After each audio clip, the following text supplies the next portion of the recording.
কুরআনুল কারীমের মধ্যে বলেছেন, ইন্নামাল মুমিনুনা ইযা যুকিরাল্লাহু ওয়াজিলাত কুলুবুহুম ওয়া ইযা তুলিয়াত আলাইহিম আয়াতুহু যাদাতুহুম ঈমানা।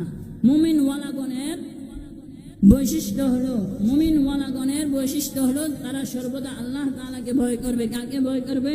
মুমিনওয়ালাদের বৈশিষ্ট্য হলো তারা সর্বদা মহান রব্বুল আলামিনকে কি করবে? ভয় করবে। তারপর 2 নম্বর বৈশিষ্ট্য হলো তারা সর্বদা আল্লাহ তাআলার জিকির করবে। কার জিকির করবে? আল্লাহ তাআলার জিকির করবে। 3 নম্বর হলো ওয়া ইযা তুলিয়াত আলাইহিম, তারা সর্বদা কুরআনুল কারীম তেলাওয়াত করবে। সুবহানাল্লাহ। এই হচ্ছে মুমিন ওয়ালাদের 3টি বৈশিষ্ট্য। কয়টি বৈশিষ্ট্য? 3টি বৈশিষ্ট্য হলো মুমিন ওয়ালাদের। 1 নম্বর বৈশিষ্ট্য হলো তারা সর্বদা আল্লাহ তাআলাকে ভয় করবে। 2 নম্বর বৈশিষ্ট্য হলো তারা সর্বদা মহান রব্বুল আলামিনের জিকির করবে। 3 নম্বর হলো তারা সর্বদা কুরআনুল কারীম তেলাওয়াত করবে। সুবহানাল্লাহ। এই হচ্ছে মুমিন ওয়ালাদের 3টি বৈশিষ্ট্য।